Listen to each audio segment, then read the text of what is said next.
Bom, pessoal, primeiramente, obrigado aí pelo tempo de todos, né? É, aqui a nossa ideia é fazer um talk aqui, né, para falar um pouco de arquitetura corporativa e microserviços, né? É, aqui a gente vai falar um pouco de algumas coisas mais técnicas, assim, então é um papo bem interessante aí para arquitetos, né, arquitetos corporativos, desenvolvedores, gestores. Eu acho que todo mundo vai conseguir navegar bem aí nesse conteúdo.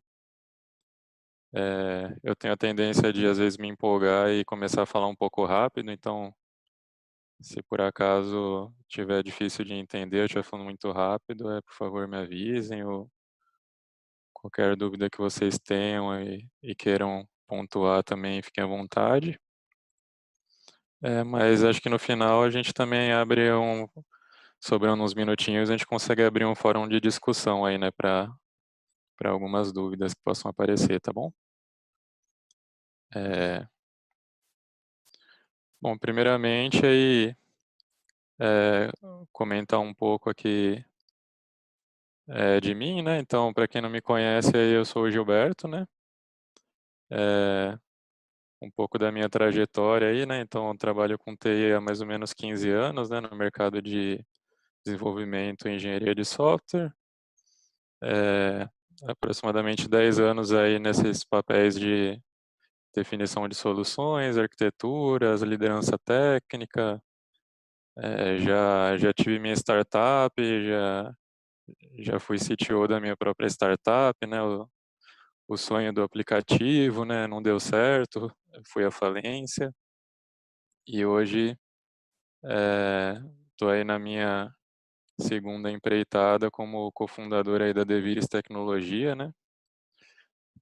Estamos no mercado aí já há aproximadamente 5 anos, é, onde eu atuo como head de arquitetura e engenharia, né?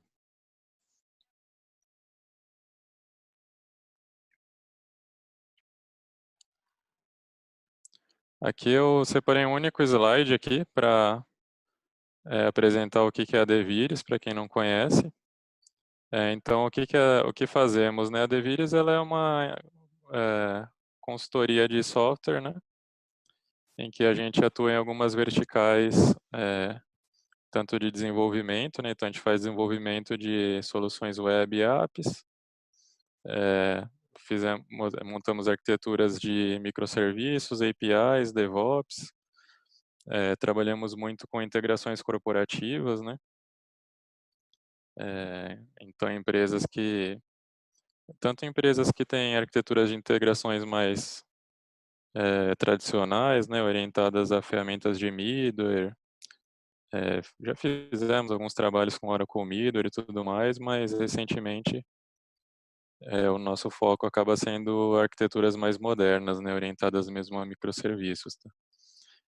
Fazemos também serviços de cloud, trabalhamos com as principais clouds do mercado, né? Então, Google, AWS, Azure, Oracle, trabalhamos com todas estas. Ah, temos uma vertical também de Big Data, BI e Analytics. Então, já montamos alguns data lakes, né, de algumas empresas no mercado. Montamos modelos de convivência, né, de BI com Big Data, ingestão de dados, engenharia de dados em geral.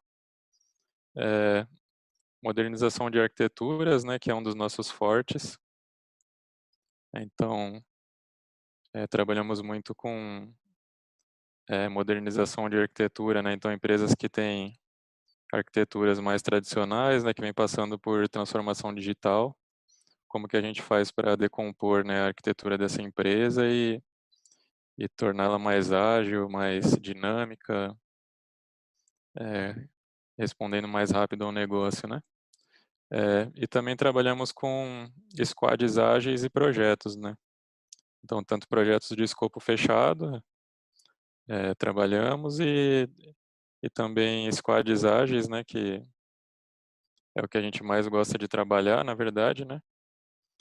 Tanto squads alocados, no cliente, né, onde a gente faz o outsourcing da operação do squad, tanto squads, dentro da nossa própria fábrica de software.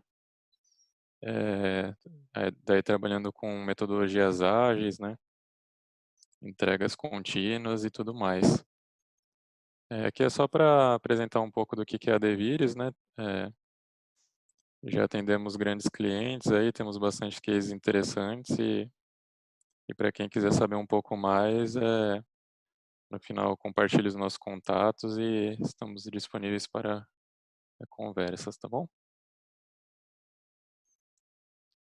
Bom, então agora entrando um pouco, né, na nossa agenda, eh, eu separei aqui uma breve introdução, né, então, o que a gente quer falar aqui, né, é como que a gente vai do monolito, né, eh, a uma arquitetura orientada a microserviços, né, aqui mais para algumas pessoas já conhecem o conceito de microserviços, né, algumas talvez pouco, algumas ainda não. Então eu quero passar rapidamente por esse conceito, porque ele vai ser importante para fundamentar, eh, como que a gente traz isso para uma arquitetura corporativa, né.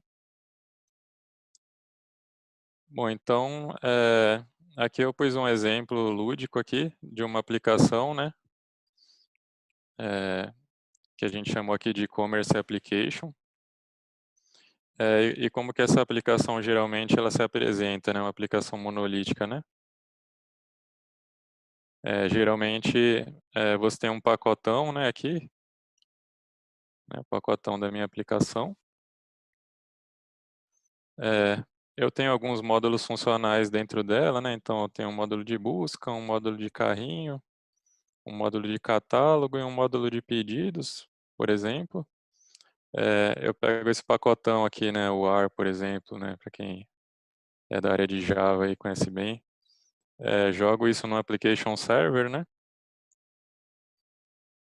crio alguns nós aqui, né, crio um clusterzinho para ter uma certa redundância e boto um load balancer aqui na frente, né. Geralmente essa aplicação ela interage com uma base de dados única e interage muitas vezes com serviços externos, né. E aí entrando dentro da aplicação, o que geralmente a gente encontra, né. A gente encontra uma arquitetura de camadas, né, que o pessoal gosta muito, né, então cria lá a presentation layer, né, as minhas views, controllers, cria a minha camada de negócio, né, os meus BOs, meus services, minha camada de acesso a dados, finalmente o banco de dados, né. Então, essa aqui é a típica carona de uma aplicação monolítica, né. E aí o que a gente começa a perceber, né, nessa aplicação, né, no dia a dia, né.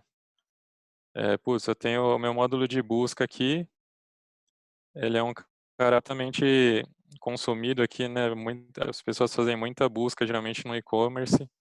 Eu tenho lá 1000 requests por segundo desse cara. Por outro lado, eu tenho um carrinho que ele calcula desconto ali em tempo real, calcula, frete de acordo com o CEP, ele consome muita CPU, tem muito processamento.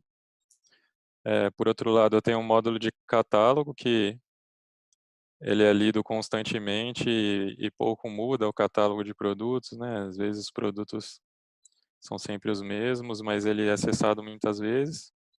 Por outro lado, eu tenho um módulo de pedidos que ele tem muita escrita, né, o pessoal, graças a Deus, cria muitos pedidos e ele é lido poucas vezes, né, só quando alguém quer saber a situação do pedido e tudo mais. Eh, eu tenho uma base de dados, monolítica aqui, né, então fiz até uma caveirinha aqui para ilustrar. Geralmente é uma base de dados que tudo roda nela, né, todas as tabelas fortemente relacionadas, né, aquele modelo relacional bonito, né, que quando você abre dá para você imprimir numa cartolina, né, várias tabelas muito bem relacionadas, processos batch ali rodando junto com online, né, então, ao mesmo tempo que estão sendo criados os pedidos, tem schedulerzinhos aqui que rodam processos batch e tudo mais. Isso aqui acaba criando muito lock, né? Porque constantemente eu estou lendo e escrevendo nas mesmas tabelas. E aí você começa a perceber os problemas, né? É, essa tabela, esse banco, ele acaba ficando muito frágil, né? Qualquer lock, qualquer indisponibilidade, qualquer problema de concorrência aqui, eu comprometo o sistema inteiro, né? É, serviços externos, a mesma coisa, né? Às vezes eu interajo com gateways de pagamento, serviços de correios, etc, né? Putz, às vezes o serviço está fora do ar, né? A gente não controla a disponibilidade do parceiro, né? Está fora da nossa casa, né? E aí o que que a gente faz, né? Às vezes a gente para de gerar pedido porque o serviço do parceiro está fora do ar, né? Eu começo a ter questões de conectividade aqui, né? E eu também percebo que a modularização é muito pobre, né? Quando você olha isso aqui, parece bonito, né? Fala, nossa, tá bem organizadinho, bem separadinho, né? Mas está separado por aspecto técnico, né? Então é como se fosse um corte horizontal aqui, né? Que permeia por todos os módulos, né? Então a minha camada de business layer tem 100 objetos, 200 objetos, né? Então é uma modularização pobre, né? Que a gente fala de modularização horizontal, né? Enfim, essa é a carona do monolito, né? E aí, para descontrair um pouco, né? Eu separei algumas frases interessantes aqui, né? Frases clássicas aqui, só comentando algumas, né? Como que a gente identifica esses cenários, né? Então, é muito comum, né? Você mexer naqueles sistemas que o pacote de deploy tem 100 mega e ele demora séculos, né, para fazer deploy, porque você tem que fazer o upload do pacote, né? O famoso war bomb aqui que eu brinco, né? É, outra característica muito forte, né? Ela geralmente escala por replicação, né? Então, quando a aplicação já não está atendendo bem, né? Você precisa escalar. Você começa a escalar no cluster, né? Você começa a subir nó no cluster. Você pede para a galera de infra ir subindo mais nós lá no seu WebLogic, né? No seu JBoss, no seu application server. É, qualquer mudança, por mais simples que seja, ela requer um deploy full, né? Justamente por causa da falta de modularização. Então, qualquer coisinha que você mexe é aquele Deus nos acuda, né? Você compromete o sistema inteiro, tem que retestar tudo. É, geralmente você faz muito pouco, né? Porque é tão sofrível que você precisa de Gmood, você pode fazer uma vez por semana, né? Então tem toda essa burocracia. É uma característica também, né? O sistema ele começa a ficar tão complexo que muitas vezes ele vai amarrando, né, tanta coisa no build que somente uma pessoa ou outra sabe fazer o build, né? Acho que muitos aqui estão acostumados com desenvolvimento já passaram por esse cenário, né? Vão às vezes entrar num projeto novo, pegar um projeto para trabalhar. Aí, putz, como que faz o build, né? Acha lá o cara que só aquele cara sabe fazer o build, ou então tem um manual de 50 passos, né, para você fazer o build. É muito comum você mexer num lado e quebrar no outro, né, nesse tipo de sistema. Então ele está tão fortemente acoplado que qualquer coisa que você mexe, você compromete outra coisa que não tinha nada a ver, né? Geralmente ele apresenta tecnologias muito antigas e elas ficam lá para sempre porque ele é tão amarrado que fica inviável você mudar a tecnologia dele, né? Porque você teria que mudar ele inteiro para fazer isso. É, ele geralmente suporta pouca concorrência, né? Ele trabalha muito com comunicação síncrona, então às vezes tem aqueles cenários que tem um serviço lento e aí para o sistema inteiro, né? Tem aquelas famosas classes de 1000 linhas, né? Domínio de negócio pobre. muita regra no banco de dados, né? Clássico em sistemas orientados a forms, né? Essas tecnologias mais antigas. É, ou muita lógica também em barramento, né? Então, principalmente grandes empresas aí que usam barramento de serviços, né? Os famosos SOA, adoram, né? Colocar regra de negócio na xQuery, né? Dentro do barramento. Vamos falar um pouco disso depois também, né? É, geralmente ele não tem automatização, né? Não tem teste automatizado para nada. E aí o pessoal inventa várias desculpas para isso, né? É, tentando justificar esse fato, né, de não ter teste automatizado. E ele geralmente não tolera falha, né? Ele é muito sensível, muito melindroso. Qualquer é, intercorrência aí já compromete tudo, né?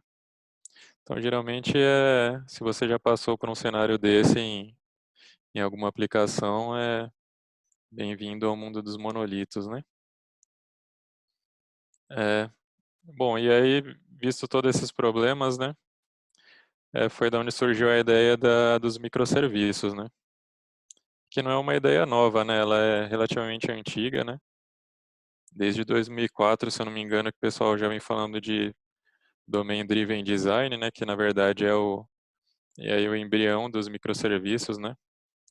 Então tem esses dois livros aqui muito famosos, né? Dos dois papas aí dos microserviços, né? O Eric Evans e o Van Vernon, é, onde eles numeraram aí várias práticas, né? Que eles foram percebendo de projetos que eles faziam e tinham sucesso, como esses projetos geralmente eram conduzidos, né? E aí eles perceberam que os projetos mais bem-sucedidos são os projetos onde eles tinham foco no domínio, né? E aí eles criaram um conjunto aí de técnicas e princípios, né, e patterns, é, tentando ensinar aí o pessoal ou guiar, né, uma forma de como eu construir um software pensando no domínio, né?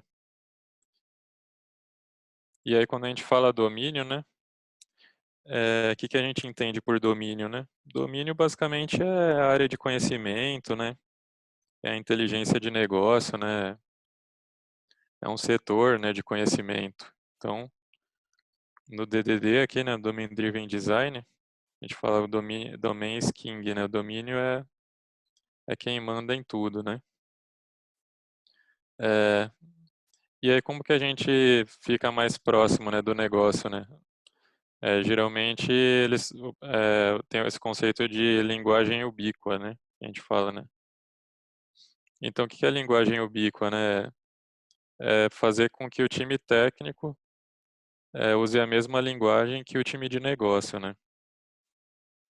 Então, por exemplo, se o time de negócio conhece uma determinada entidade como membro, por exemplo, o time técnico não pode chamar de cliente, né?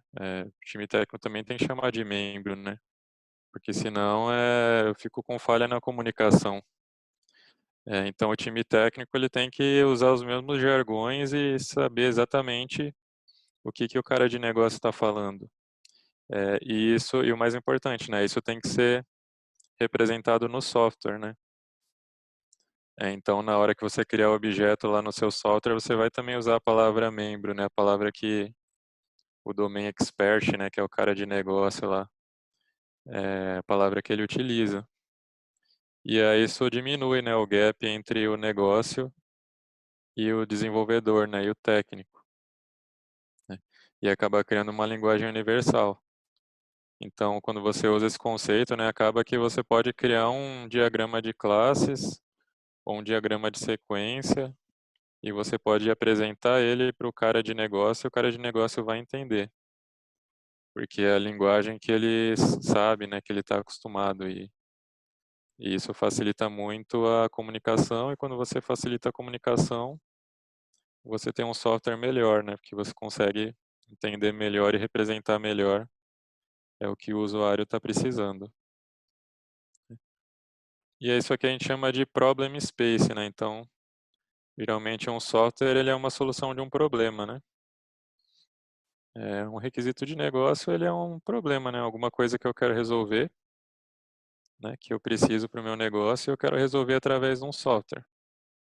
E aí eu venho para o Solution Space, né? Que beleza, então, visto esse problema de negócio, né? Como que eu resolvo ele, né? Então, o DDD também prega alguns conceitos, né? Então, a gente tem o conceito de contextos, né? Que a gente chama, termo técnico, de Bounded Context. Então, o que que é um Bounded Context, né? Em português aqui, um contexto delimitado, né? É basicamente um slice, né? Um pedaço do software, né? Em que ele fala exatamente de um único assunto, né? A gente chama isso de coesão, né? Então ele é um pedaço do problema que ele é bem coeso e ele tem pouca interdependência com o que está fora dele, né? Então quando eu vejo um software, né? Então imagina que isso aqui é minha necessidade e aí nessa necessidade eu consigo identificar facilmente alguns contextos, né? Então que nem é lá no exemplo do e-commerce, né? Então eu tinha o contexto da busca, eu tinha o contexto do carrinho, eu tinha o contexto do catálogo, eu tinha o contexto de pedidos, né, e vários outros, né. E dentro desse contexto, as coisas estão fortemente acopladas, né, aqui dentro, só que para fora dele, geralmente, o acoplamento é baixo, né. Então, putz,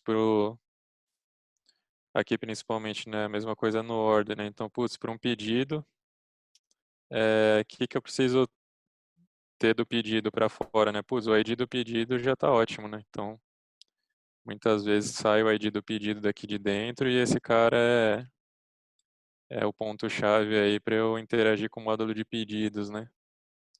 Então, essa é a característica, isso aqui se chama um context map, né?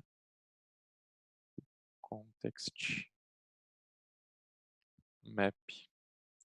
E o que é um context map, né? Basicamente é um mapa dos meus contextos e como eles se relacionam, né? Qual está relacionado com qual, em qual sentido de comunicação e tudo mais. E aí, a partir disso, eu crio modelos, né? Que são as soluções em si, né? São meus objetos, minhas classes, meus pacotes, meus módulos.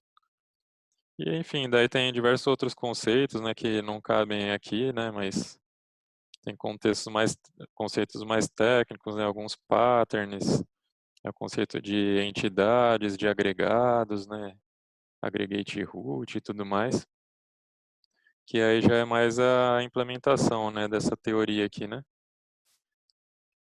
Mas de forma geral, isso aqui que é o Domain Driven Design, né.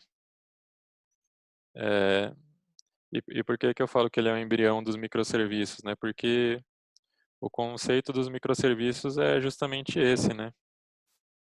É você ter microserviços, né, altamente é, coesos, né, bem especializados, é, que se resolvem internamente o máximo possível, né, e dependem o mínimo possível de elementos externos, né? E geralmente esse é o conceito que o DDD trouxe para os microserviços. Então aqui é um exemplo, né? Como que eu pegaria aquela minha aplicação de e-commerce e aí traduzindo para esse conceito de microserviços, né? Então, beleza, tem meu módulo de busca, aí beleza, eu posso ter meu bounded contest aqui de busca, tenho meus microserviços, eles podem ter um repositório Elasticsearch aqui, né? Um exemplo besta, né?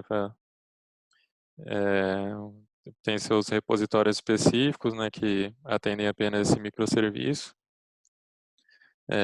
Como ele tem muitos acessos, eu consigo escalar ele separadamente, né? Então, escalei ele 4 vezes aqui, repliquei a base aqui para ter mais escalabilidade.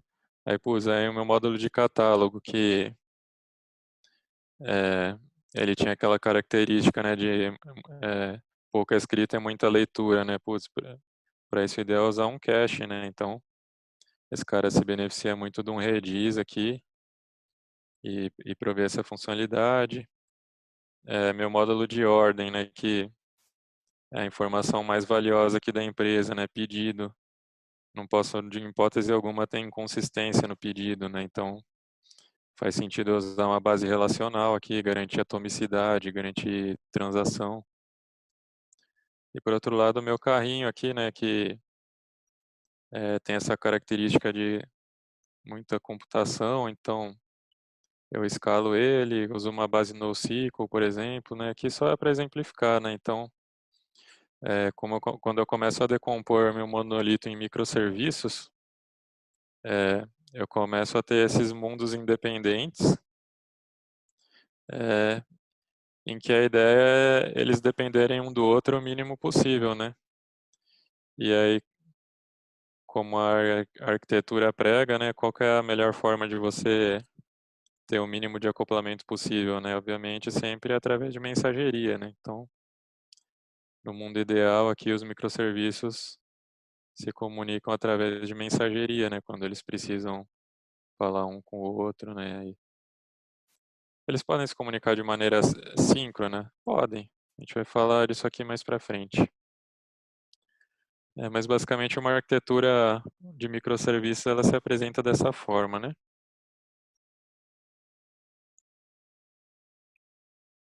Então aqui só alguns bullets aqui, né? Então, como saber se você está fazendo certo nessa arquitetura de microserviços, né? Então é quando você aplica os conceitos de DDD na sua arquitetura, quando você usa muito isolamento, né? É, isolamento lógico com certeza, isolamento físico algumas vezes, né? Você vai fazer, mas isolamento é essencial. Você tem componentes independentes, você tem escalabilidade independente, né? Independente por elemento funcional, né? Então, lembrando aquele primeiro desenho lá, tipo, não adianta você falar que a sua data layer é um microserviço, né? Porque ela tem todas as funcionalidades lá dentro, né? Você não consegue quebrar uma funcionalidade. Então, é quebra funcional mesmo, né? Que a gente fala de quebra vertical. Você tem baixo acoplamento e alta coesão, né? Você tem descentralização de dados, né? Então, você não tem mais uma base única que tem tudo, né? Você começa a ter várias bases e muitas vezes bases poliglotas, né? Cada uma numa tecnologia. Aqui lembrando que descentralização não é a mesma coisa que desorganização e não é a mesma coisa que nada, tá? Isso aqui é muito importante. A gente não tem muito uma standardização de plataforma, né? Então não tem aqui muito aquela regra, não, aqui você só pode programar em Java e você só pode usar o banco Oracle. Não, você vai usar a melhor tecnologia para aquilo que ela se propõe, né? Então, às vezes para uma coisa, para um autorizador de pagamento, né, que exige muita performance, muitas vezes você vai querer usar C, usar Go. É, então, numa engine de busca, você vai usar um repositório orientado a índices, né? Enfim, você fica livre para fazer seu microserviço com aquilo que melhor atende àquela necessidade, né? Você evita a lógica de mediação, né? Essa aqui é uma frase clássica, né? Smart Endpoints e Dumb Pipes. Para quem às vezes ouviu isso e nunca entendeu direito, né? O que isso aqui significa, né? Basicamente, Smart Endpoints é que o seu microserviço, né? Que é o endpoint, ele tem que ser o cara que é o esperto, né? Então, toda a lógica de negócio tem que estar no seu microserviço, né? Você não fica pondo lógica de negócio no middle, né? Que é os dumb pipes, né? O que é pipe em português? Isso aqui significa tubo, né? E aí, quando a gente quer falar tubo, geralmente a gente está falando do nosso barramento, né? Aí o nosso middle, nosso barramento, então é um barramento burro. Então, microserviço esperto, barramento burro, né? Então, não fique colocando orquestrações no barramento, não fique fazendo lógica de negócio em XML, em XQuery, fazendo lógicas malucas de roteamento, mantém as coisas nos microserviços, né? Simples assim. É, favorecem coreografia versus orquestração, né? Então, o que que é orquestração, né?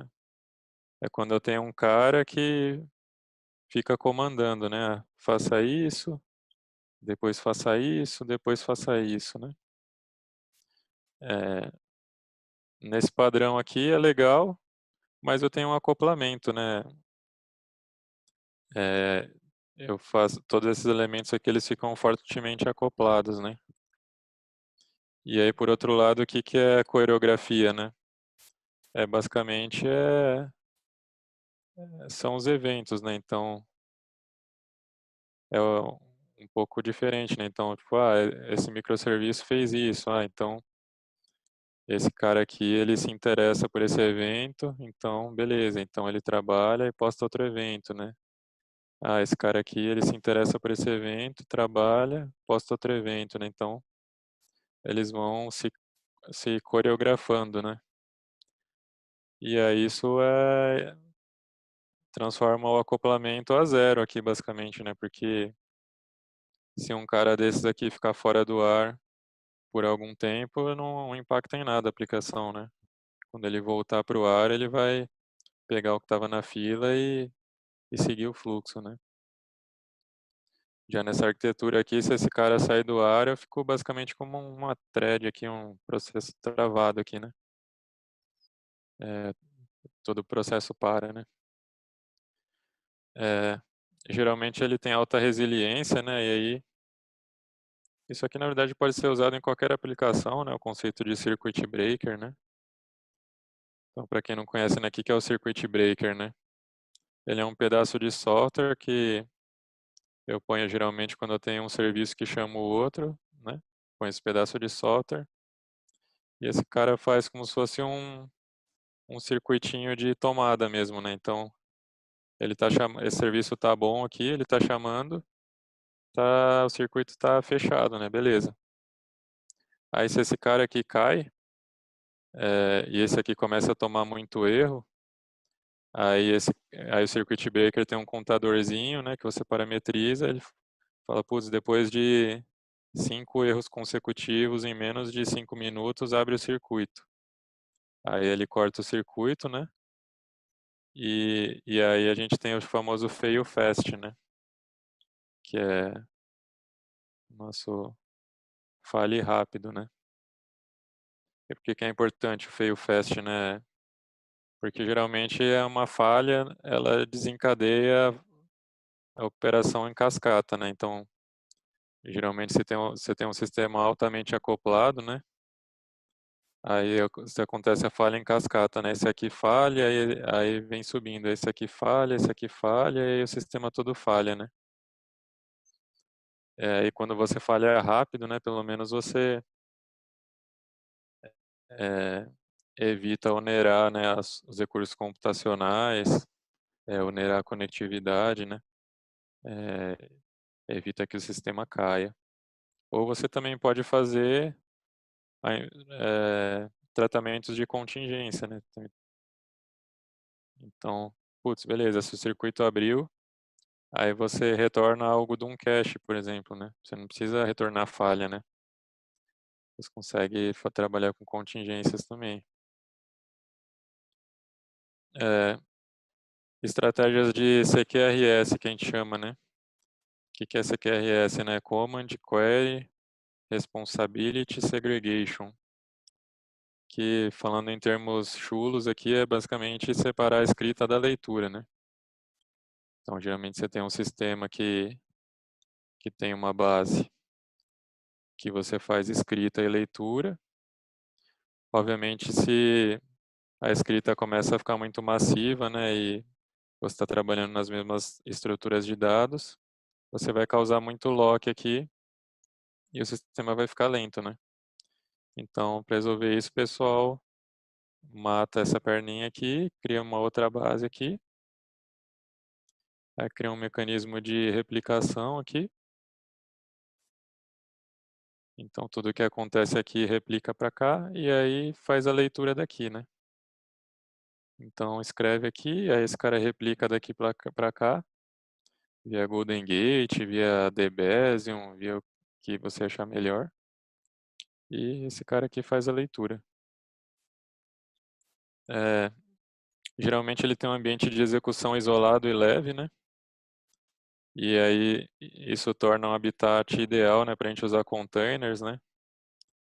Acaba sendo muito desperdício, né, você pegar uma VM inteira lá bonitona para botar um microserviço que tem 3 operações, né? Então acaba sendo mais interessante você usar containers que aí você consegue escalar, né, melhor esse uso, né, de recurso, né? Então você cria bloquinhos de execução dentro de uma mesma máquina, de uma mesma VM.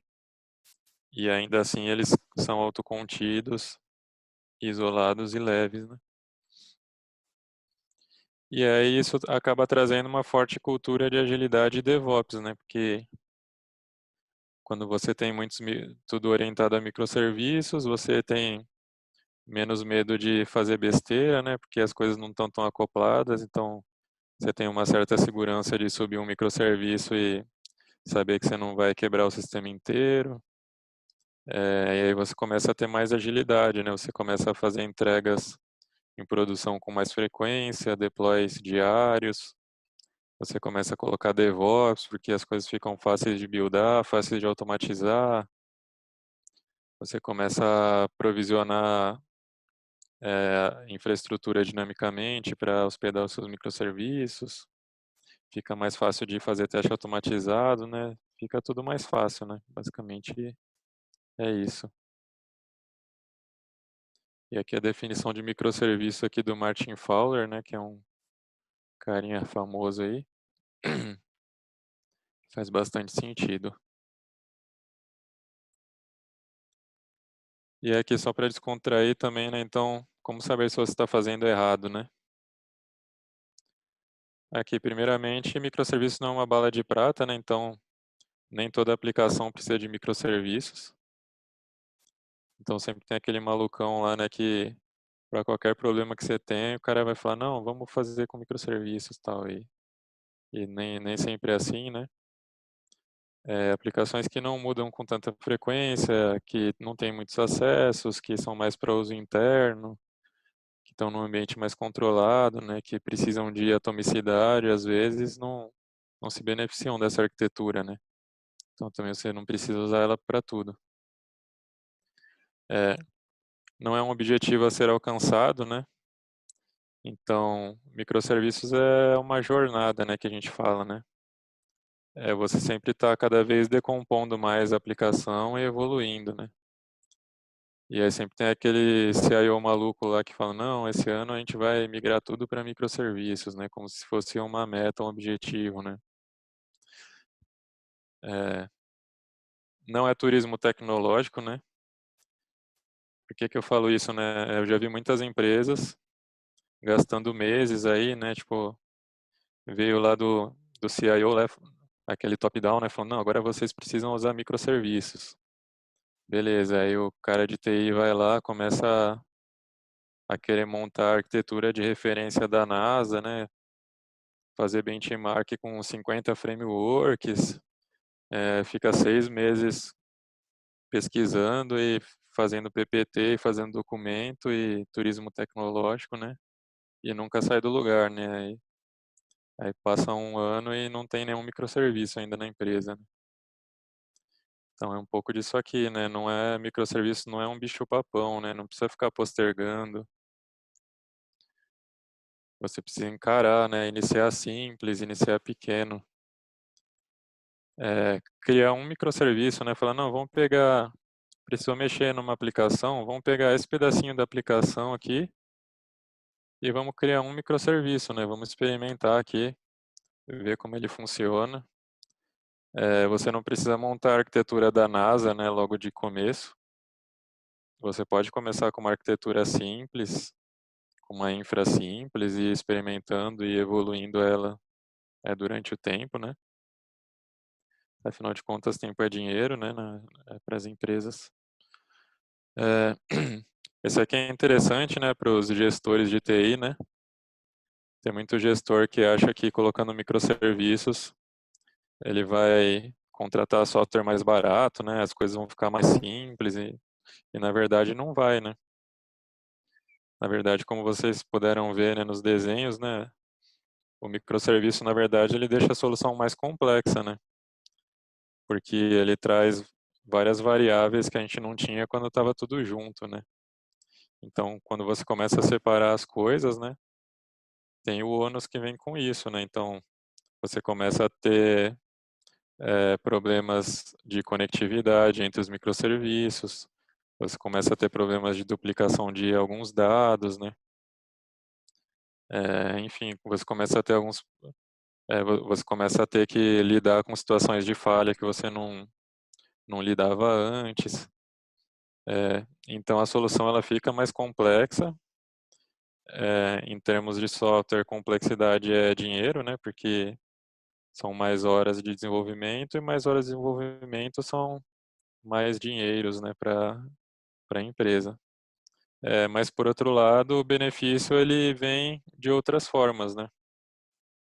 Ele vem com o seu sistema não caindo mais com tanta frequência, da sua TI ficando mais ágil, do seu time to market ficando menor, e você entregar valor, né, em produção com mais agilidade. E esse ganho geralmente ele é muito maior do que a perda que a gente tem na simplicidade do software, né, basicamente falando. Também não é comprar um API Gateway, né? Tem muita empresa que acha que comprou um API Gateway bacanão lá e está usando microserviços, né? É, é muito como o API Gateway monolítico, né, hoje em dia. Ou você, ou esse aqui de baixo, né, o cara compra um API Gateway e aí faz o API Gateway chamar os serviços do barramento, né, monolíticos, né? E aí fala que está usando microserviços, né? Isso aqui também não existe, né? Tem que, de fato, abrir mão do barramento, né? Let it go, né? Deixa. Vamos. Ele foi importante lá no passado, né? Mas as coisas evoluem, tem que ir modernizando junto. A galera de Soul aí vai me bater daqui a pouco, mas tudo bem. É, outra coisa importante, né? Ele não é uma fachada para o seu banco de dados monolítico, né? Então não adianta você fazer um monte de microserviço bonitão lá na camada de aplicação e aí socar todos no mesmo banco de dados, né? Aqui você não resolveu nada, né? Você só piorou as coisas, né? Você quebrou a camada de aplicação inteira e, e as coisas estão altamente amarradas aqui no nível do banco. Tudo micro menos os dados, né? Então tem que perder um pouco esse medo de não ter controle de transação, né? A galera das antigas aí adora, né? Transação, JTA, né? A galera pira, né? Com JTA, transação distribuída. E isso aqui não escala, né? Não existe mais no mundo que a gente vive hoje, né? No mundo digital. É, não é converter todas as aplicações para rodar em Docker, né? A galera acha muito que microserviço é Docker, né? Tem muita gente que tem isso na cabeça, né? Ah, falou de Docker, Docker é microserviço. E aí acha que pegando a aplicação e-commerce lá monolítica e subindo o WebLogic aqui em Docker, ela está fazendo microserviço, né? Também só está dando tiro no pé, né? Só está piorando a vida, não adianta. E também não é largar a mão da governança, né? Falar, não, agora não precisa ter mais governança, porque aqui cada área faz seu microserviço, é todo mundo independente. Tem que tomar cuidado com isso, né? Governança descentralizada não é a mesma coisa que nenhuma governança, né? Então isso aqui é importante. Então, se você se viu em alguma dessas situações aqui, pode ligar um alerta vermelho aí na cabeça e pensar em mudar esse cenário, tá bom? Bom, então agora que a gente já falou um pouco, né, dos conceitos principais de microserviços, né? É, então, como que isso se enquadra numa arquitetura corporativa, né? Então, legal, né? Então, aqui relembrando o exemplo do e-commerce, né? A gente viu lá, pô, bacana, né? Desmembramos ali a aplicação do e-commerce, né, em microserviços e tal. Mas o e-commerce era uma única aplicação, né? Assim, numa empresa de uma aplicação só, beleza, né? Mas as empresas grandes, elas são complexas, né? Elas têm centenas, dezenas, centenas de aplicações, sistemas legados, sistemas em nuvem, enfim, né? Então, como que a gente extrapola isso para uma visão de uma empresa mais complexa, né? E consegue atender toda essa complexidade, né, de uma empresa, utilizando também o conceito de microserviços. Então, aqui só fazendo um Pareto rápido aqui, um comparativo aqui, né? Então, para quem gosta de aplicar o TOGAF, né, na sua arquitetura corporativa, a gente fala muito, né, das principais camadas aqui, né, da tecnologia, né, camada de negócio, camada de aplicativo e camada de tecnologia, né? Então, quando a gente traz isso para o DDD, né, onde a gente consegue fazer um comparativo muito claro aqui, né? Então, no conceito do DDD, eu tenho o meu domínio, né, que é a minha área de conhecimento. Então, a minha área de conhecimento eu posso falar que é a minha empresa, né? A minha empresa é o meu domínio, ou áreas da empresa são meu domínio. E aí, na camada de negócio, né, eu tenho, geralmente no TOGAF aqui, eu tenho o meu Capability Map, né? Então, o Capability Map, ele acaba sendo um cara muito legal para você identificar os bounded context, né, dos microserviços, né? Então, esse cara acaba sendo um insumo muito importante aqui para nossa decomposição.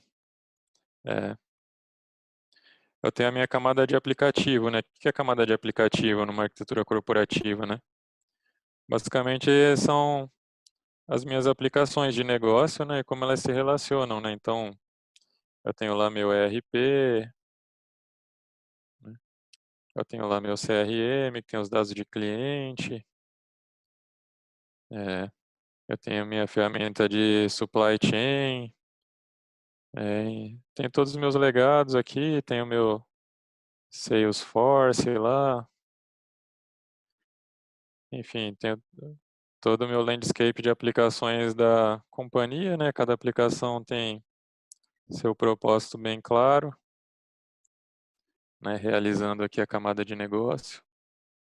É, e aí dá pra gente fazer um comparativo bem bacana aqui, né? Que, beleza, então se eu estiver falando de microserviços, eu não posso fazer um microserviço dentro de uma aplicação de mercado, né? Eu não posso abrir um CRM e fazer um microserviço dentro dele, né? Ele é um produto de prateleira, né? Mas eu posso muito bem criar meu microserviço e fazer esse microserviço se comunicar com o meu CRM, né? E aí eu posso me usufruir do conceito da camada de anticorrupção aqui, né? Que é muito importante, né? Porque eu não quero também que as particularidades do meu CRM vazem para o meu microserviço corporativo, né? Então eu consigo fazer meu modelo canônico aqui, digamos assim, né? O pessoal de SOA aí conhece muito o modelo canônico e aí eu mapeio isso, né, pro meu domínio específico aqui do meu CRM, né? E aí tem esse conceito de camada de anticorrupção que é muito importante.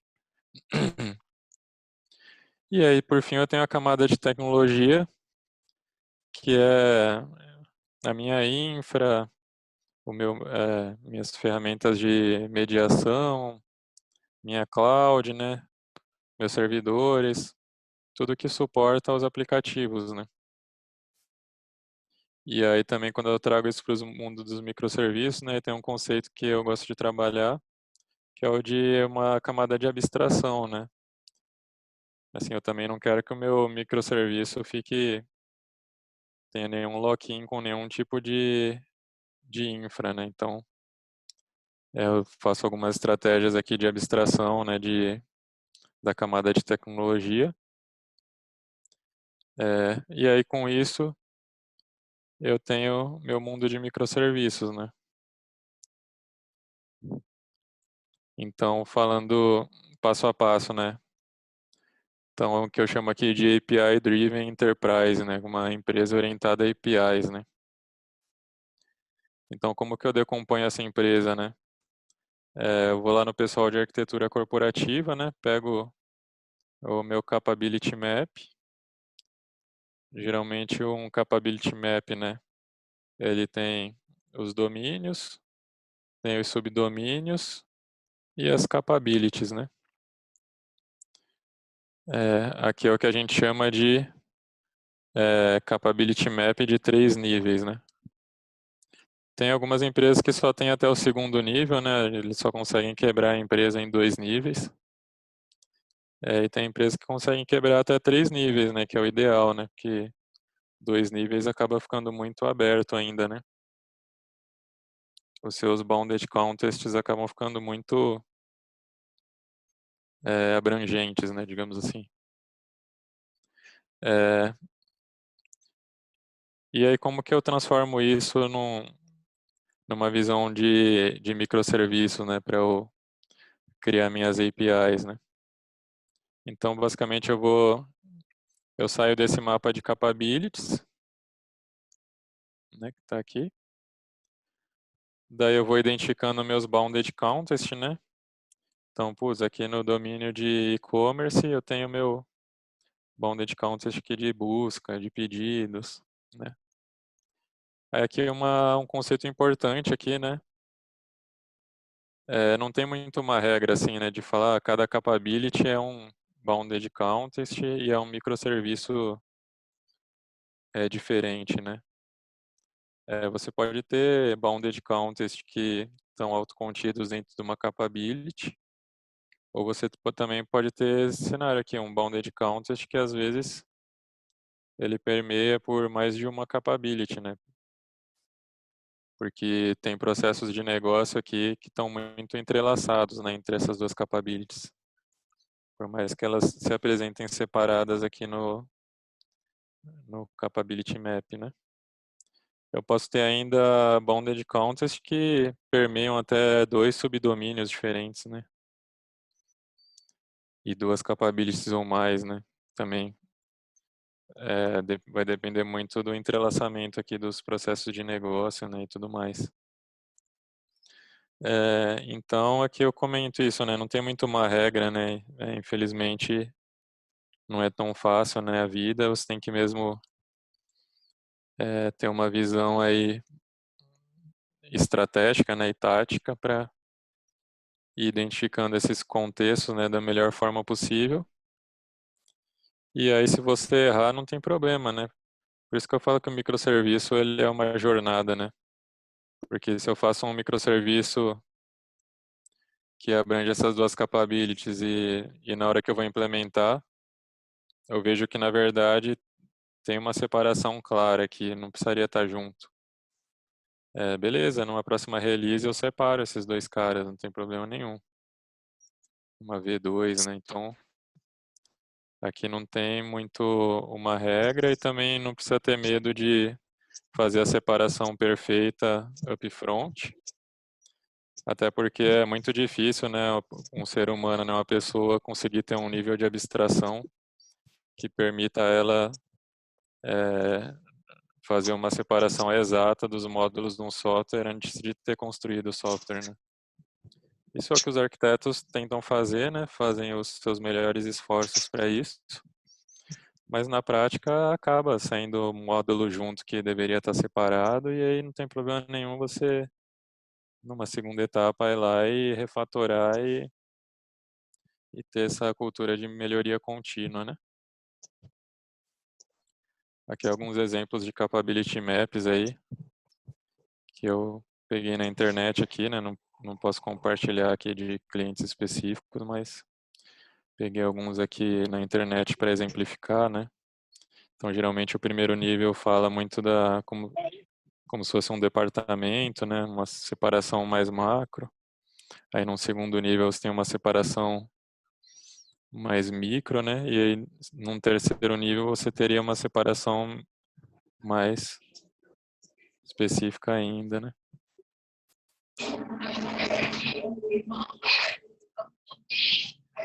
E aí, com isso, né, a gente consegue criar o que a gente chama de APIs corporativas, né? Então, qual que é o big picture aqui, né? Onde eu estou querendo chegar, né? Assim, a gente vê o microserviço como uma API corporativa, né? Que eu possa, assim, ter reuso, que eu possa ter a capability da minha empresa resolvida ali dentro, né? Que eu possa ter esse controle.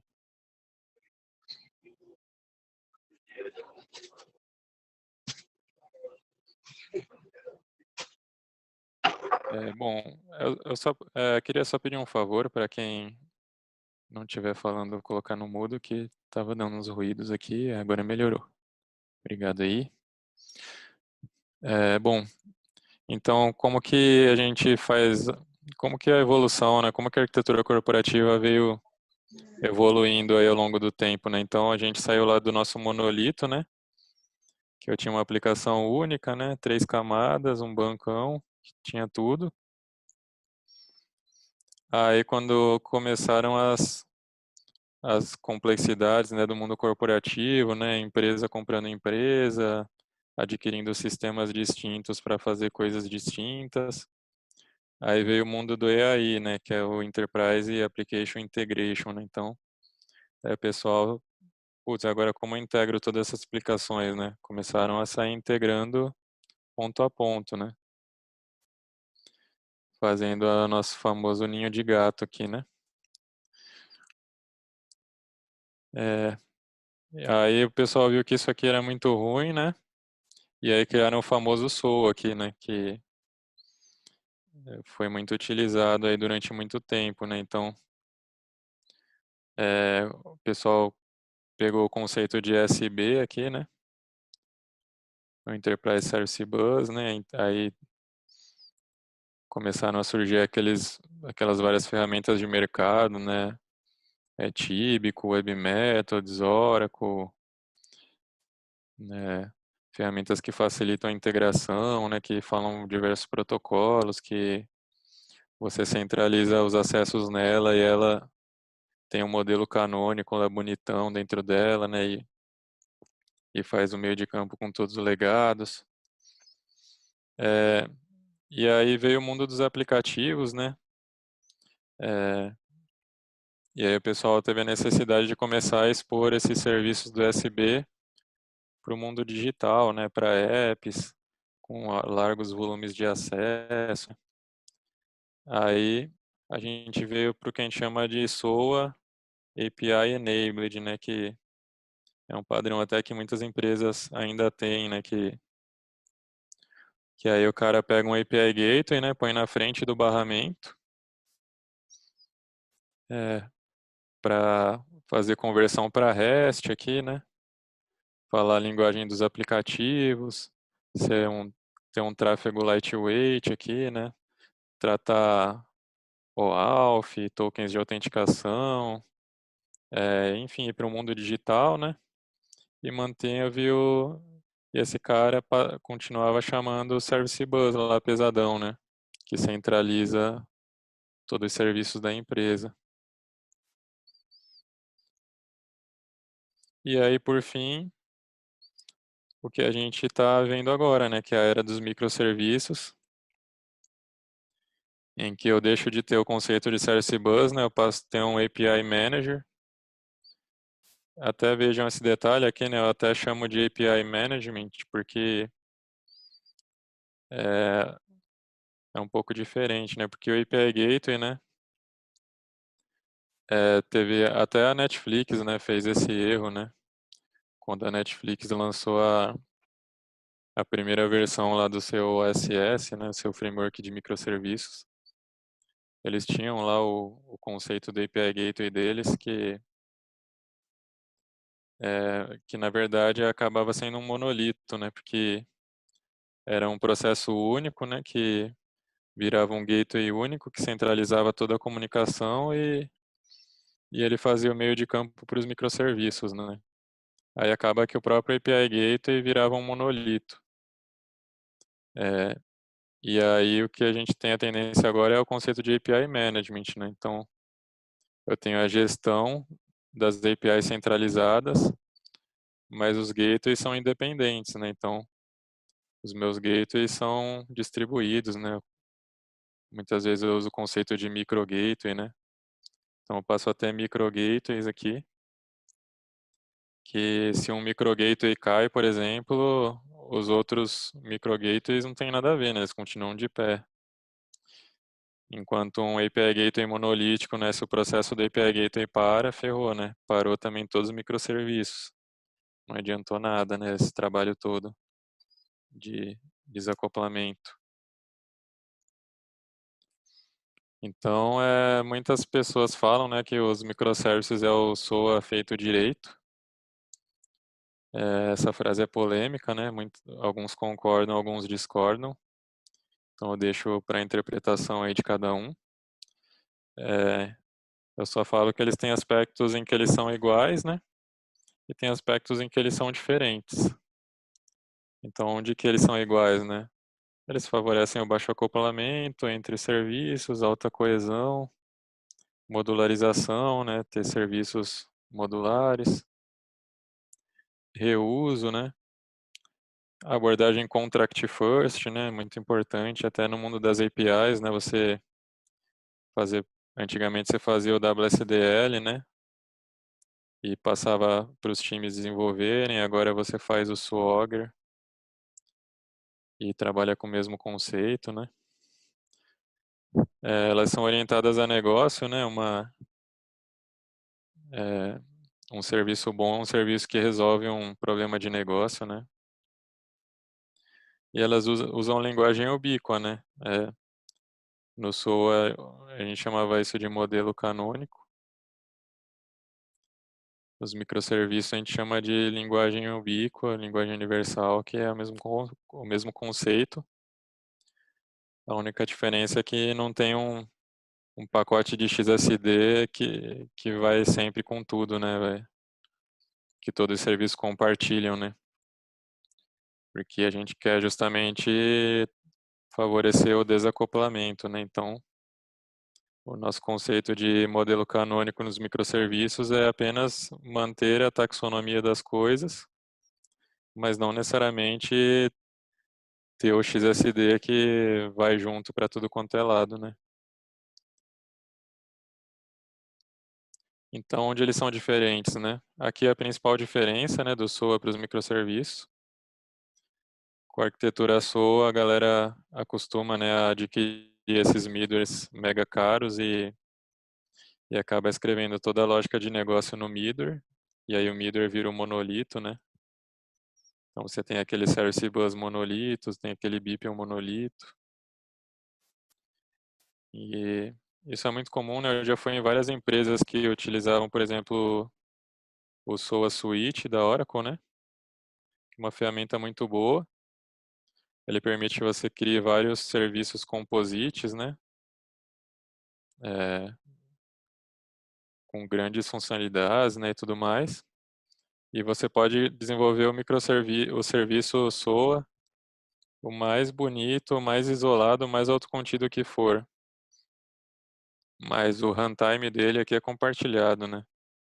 Você está dentro do mesmo WebLogic aqui, por exemplo, né?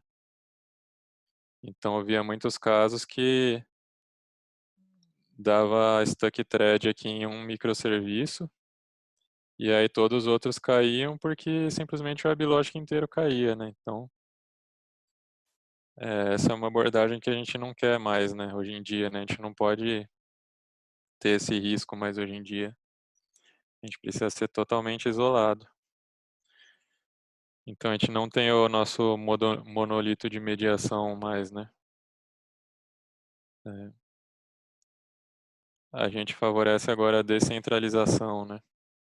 A gente não tem mais tanta padronização, né? Não tem um WSDL rigoroso ali, que se você colocar um campo a mais, você quebra o consumidor, né?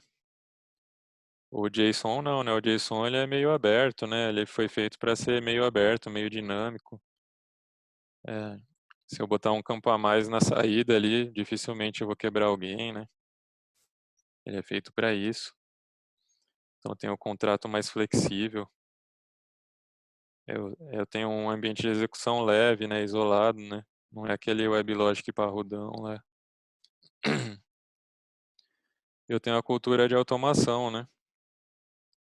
É que eu não tenho nesses ambientes aqui, né? Aqui é muito comum você ter a cultura do administrador, o cara que vai lá e sobe o pacote, faz o deploy na mão. A gente mesmo já fez algumas automatizações, né, para o WebLogic, mas não é a mesma coisa, né, de você ter um container com um microserviço, né, subindo num Kubernetes, né, outro mundo. E aqui só falando um pouco agora de uma arquitetura de referência aqui para microserviço que eu montei aqui para exemplificar, né, que eu gosto muito de trabalhar com esse conceito. Então, o que que eu tenho aqui, né? Eu tenho meus canais corporativos, né, que são meus sites, meus portais, meus apps, é, meus devices, meus parceiros, né, sistemas externos, parceiros de negócio que integram comigo, B2B. Eles sempre entram na empresa através de um API Manager, né? O API Manager é meu escudão aqui, né? Ele faz o meu papel de UAF aqui, né? Muitas vezes. Ele protege a entrada, né, para o meu back-end. É. E aqui, para eu ter alguma organização, eu começo com uma taxonomia aqui interessante para eu começar a categorizar minhas APIs, né? Então, eu começo a ter o conceito aqui de APIs internas, privadas e públicas. O que são essas APIs, né? APIs internas são APIs que são utilizadas pelos próprios sistemas internos da empresa, né? São minhas APIs corporativas. APIs privadas são APIs que eu exponho para alguns parceiros de negócio, mas elas são privadas, né? Geralmente eu passo uma credencial específica para aquele cara, eu tenho um contrato com ele, eu fecho uma VPN muitas vezes, né? Aqui é o famoso B2B, né? Aquele B2B mais by the book, né? E eu tenho minhas APIs públicas às vezes, né? Que é meu maior nível de maturidade, digamos assim. Que são aquelas APIs que qualquer empresa pode acessar, que eu tenho às vezes meu portal do desenvolvedor, né, na web, tenho autocredenciamento, né, qualquer startup pode entrar lá, pedir para credenciar, ganhar um token e começar a chamar minhas APIs e começar a inovar para mim, né? Esse é o principal ponto da API pública. Até tem uma história, né, de quando que o Facebook começou a despontar diante o Orkut, né? Então o Orkut ele começou lá atrás, né? E aí o Facebook veio vindo junto. E aí tem um momento da história muito claro que o Facebook dá uma guinada exponencial, né? E aí por coincidência ele casa com o momento em que o Facebook liberou as APIs públicas, né? Para login social, por exemplo, para business. Então a gente sabe que as APIs públicas elas têm esse potencial, né? Você abre o seu leque de oportunidades e você permite que as empresas inovem para você, né? Então, uma startup lá que você nunca ouviu falar, às vezes ela pode ter uma puta ideia de monetização que ela alavanca às vezes seu negócio sem nem nem perceber, né? E aí tem os BFFs, né, que eles ficam na categoria de APIs públicas aqui porque eles ficam expostos na internet, né? Mas eles são considerados APIs internas também, né? São backends for frontends, né?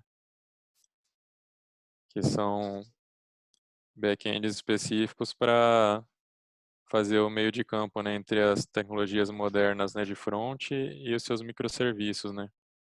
Então aqui geralmente vão usar tecnologias como o GraphQL, né, que é muito comum para fazer offload de chamadas, né, de microserviços, principalmente para o mobile, fazer composição de dados, né? Esse cara aqui é muito comum como quando eu começo a ter tecnologias de front modernas, né, que são 100% client-side. Geralmente eu não vou querer que elas acessem direto minhas APIs corporativas, né? Vou querer pôr uma camada de BFF na frente. Para isso que ela serve. É, Bom, e aí o API Manager vai delegar essas chamadas para o seu Service Mesh, né? Que é onde vão estar de fato os seus microserviços, né? Que falando de maneira simplificada, né? Isso aqui geralmente se você vai querer rodar numa Container Orchestration Engine aqui, né? Onde a mais famosa é o Kubernetes, né? Disparado aí no mercado, para você ter um nível de governança, né? De gestão, de operacionalidade aí dos seus microserviços. E o Service Mesh ele é importante para agregar, né, algumas funcionalidades que o API Gateway não agrega, porque ele está muito longe, né, dos microserviços. Então, geralmente o API Gateway acaba sendo apenas a porta de entrada, né? E aí o Inter-Service Communication, né, que a gente fala aqui, ele acaba ficando dentro do Service Mesh, né? E aí você ganha algumas features, né, como observabilidade, né, visualização de interdependências, gestão de tráfego e tudo mais. Esse cara aqui é o Istio, tá? Só por curiosidade, o cara é muito interessante. É, Geralmente a gente vai ter o que eu chamo de persistência farm aqui, que é onde eu guardo os meus dados dos microserviços. Aí você fala, beleza, mas o microserviço ele não tinha que estar com a base de dados autocontida? Assim, tinha, mas qual que é a opção, né? Eu vejo muita gente é, querendo colocar, ou tentando, né, colocar a base de dados dentro de container, né? Então já vi muita empresa que subindo base de dados em container. E assim, é válido, mas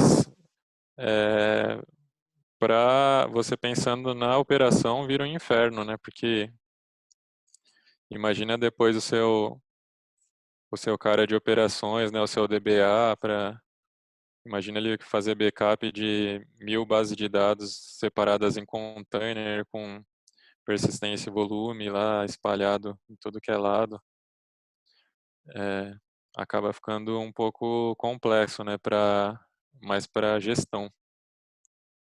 Então eu gosto da ideia de usar as bases de dados em um outro lugar, que não no meu Service Mesh.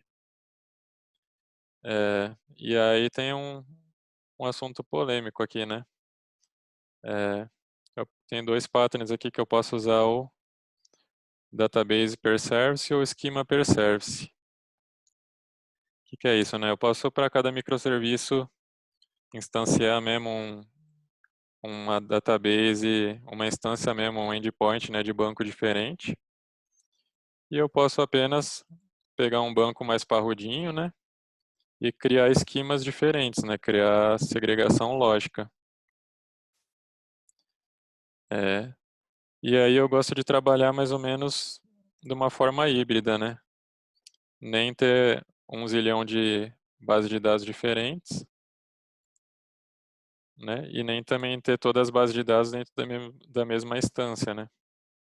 O que eu faço geralmente é também identificar silos aqui, né? Então, base de dados às vezes que estão mais ou menos relacionadas, a gente pode pôr elas na mesma instância, né? E aí eu começo a criar alguns silos, né? Ou por departamento, ou por bounded contest mesmo, e coloco as bases mais ou menos relacionadas, né? Isso também facilita a galerinha lá de operações, né? Que vai ter que se preocupar com o backup dessas bases, com monitoramento, com disponibilidade, né? Então, todo mundo vai sair ganhando aí. Mas o que é importante mesmo é o isolamento lógico, né?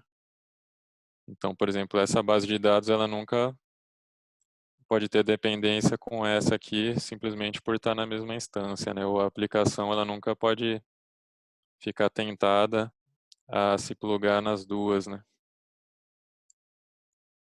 Então, isso aqui geralmente é resolvido na camada de aplicação.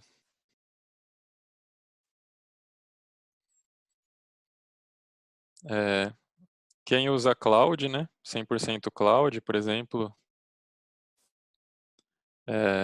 bancos de dados SaaS, né? Que a própria cloud já entrega o monitoramento de bandeja, né? O backup de bandeja. Aí não tem problema você criar uma base por microserviço, né? Porque o cloud provider já vai cuidar de todo o resto para você. Agora, quando você tem uma equipe de sustentação que precisa cuidar dessas bases de dados, aí você precisa tomar esse cuidado. É, geralmente, eu tenho um elemento mais importante aqui da arquitetura, que é o meu Event Hub, né? A gente viu que para uma arquitetura de microserviços, a comunicação é assíncrona, né? O suporte a eventos ele é muito importante. Então, esse cara acaba sendo um backbone aqui, né? Um coração aqui. Seria o único middleware aqui que eu tenho, né, nessa arquitetura, que é um tubão de eventos aqui que todos os microserviços constantemente postam coisas e recebem coisas, né, deste Event Hub. Que aí eu também posso usar ele para fazer CDC, né, que é o famoso Change Data Capture, né, plugar um Golden Gate, um Debezium, fazer replicação de base. Posso usar ele também para fazer escritas assíncronas no meu legado, né. O legado geralmente ele é um cara, aquele produto mais antigão, né, de mercado, que não escala bem, né, é tudo lento. Então, às vezes, você não pode plugar um canal digital escrevendo direto nele, né? Você tem que meter uma mensageria no meio, né? E aí, para leitura, é a mesma coisa, né? Às vezes, eu já participei de empresas que tinham muitos legados, né? Que atendiam, por exemplo, call center. E aí, quando eles lançaram uma inovação, né, no call center e nos aplicativos que aumentou absurdamente o volume de consultas no legado, o legado não aguentava mais, né? Então, o que tem que fazer nesse caso, né? Você deixa o legado replicando para um data hub, né? Aí esse data hub você constrói numa tecnologia moderna, né? Pode ser NoSQL até inclusive. Você usa o conceito de views materializadas, né? Que é você já prevê as agregações mais importantes que você vai prover e já monta elas antecipadamente, né? Então você cria views materializados aqui, orientado ao que você vai precisar consultar, e aí os microserviços consultam daqui, né? Eles não precisam consultar do legado. E aí, para concluir, um Authorization Server aqui, porque acaba sendo essencial aí uma arquitetura de single sign-on também, né, para suportar essa tecnologia, em que os canais possam fazer OpenID, né, ter um canal único de autenticação, que o API Manager possa validar os tokens de APIs e que o seu Source Mesh possa baixar os certificados aqui e validar os tokens JWT, né. E aqui uma outra visão dessa arquitetura aqui, com mais alguns conceitos, né, separado em camadas. Então, eu tenho meus front-ends, né, tenho minhas aplicações externas, parceiros B2B, Aí geralmente eu vou ter meus back-ends, né, que sustentam essas aplicações. Muitas vezes eu ainda vou ter back-ends monolíticos, né, em ASP, em PHP, em JSP, né, mesmo Java.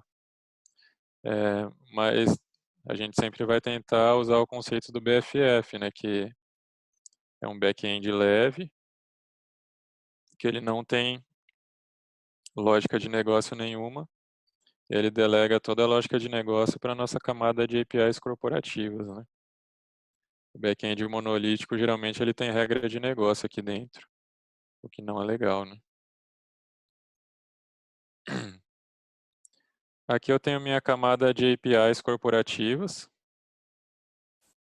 que eu chamo de APIs internas, né? Ou APIs orientadas a negócio, né? Ou Business Oriented APIs. Que a gente pode fazer um comparativo com os meus serviços SOA do passado, mas aqui orientados a API, né? E sem o conceito de middleware e com todos esses conceitos que a gente veio falando até agora. Eu gosto, por exemplo, de trabalhar com API Gateway diferente para as APIs externas. E daí tem muita gente que às vezes trabalha com API Gateway único que oferece tanto o tráfego interno quanto externo, também é válido. Mas eu gosto de ter essa separação mais clara, porque geralmente as APIs externas, né, por elas ficarem na DMZ, né, direto com a cara lá na internet, elas tendem a ter políticas de segurança mais fortes, né? Políticas de governança mais fortes também, como elas provêm parceiros, né? Então, aqui eu sou mais engessado para mudar contrato, né? Meu versionamento aqui ele fica mais engessado. Então, eu gosto de ter essa separação, mas aí na prática ela é mais uma exposição também para a minha API corporativa, né? Ela acaba também delegando a responsabilidade. É, e aqui na minha camada de API Gateway eu tenho minhas APIs, e aqui na camada de implementação, aí sim eu tenho a minha regra de negócio, dos meus microserviços, e aí eu tenho que é a minha business layer, né, onde fica a regra de negócio, e aí eu tenho a minha data abstraction layer, que eu tenho uma camada de anticorrupção para falar com sistemas externos, sistemas legados, né, justamente para que o modelo interno do legado não vaze para o meu domain model aqui, né, para o meu microserviço. E da mesma forma, eu tenho uma data abstraction logic aqui para se comunicar com os provedores de dados, né, também com bancos de dados, filas de mensageria, né, justamente também porque eu não quero que a particularidade do meu banco de dados ou da minha mensageria vaze também para o meu domain model, né. Qual que é um exemplo disso, né? Putz, estou fazendo os microserviços na Azure, e aí eu resolvi usar o Azure Service Bus como minha ferramenta de mensageria. Mas eu não quero levar esse lock-in para minha business logic, né? Porque eu vou ter que subir um SDK aqui da Azure, vou ter que chamar APIs específicas. Então, beleza, eu isolo isso aqui num lugar separado do meu microserviço. E aí eu crio uma interface canônica, né, para mensageria. E aí eu instancio uma implementação da Azure, mas futuramente se eu precisar migrar para um Kafka, eu troco só a implementação para uma implementação de Kafka, mas eu mantenho minha interface.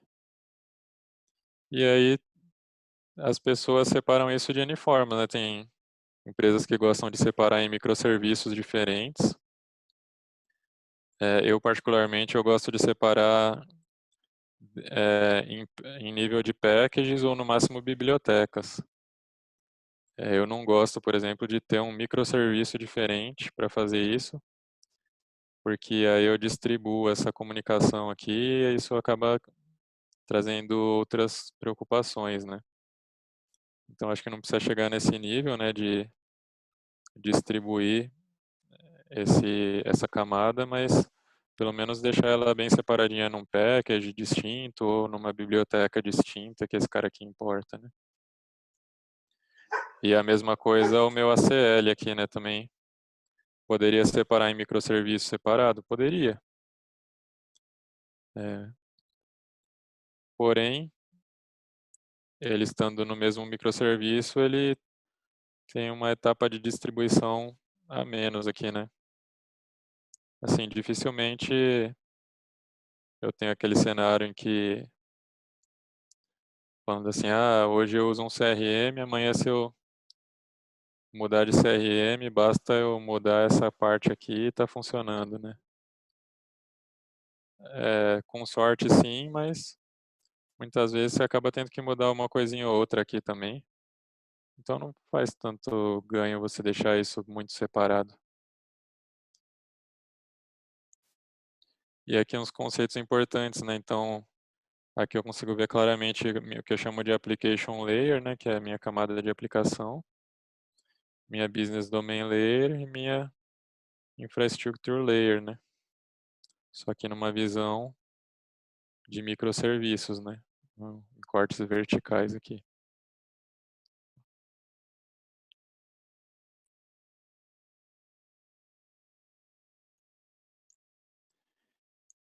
E aqui um último desenho aqui, apenas para comentar mais algumas taxonomias que eu gosto, né? Que ajuda a gente a entender os papéis dos microserviços. Então, eu tenho o que eu chamo aqui de Edge Services, né? Que são serviços de fronteira que ficam dando a cara a tapa lá no front, né? Que geralmente eles são meus BFFs. Ou são minhas APIs, né? Que estão expostas no gateway.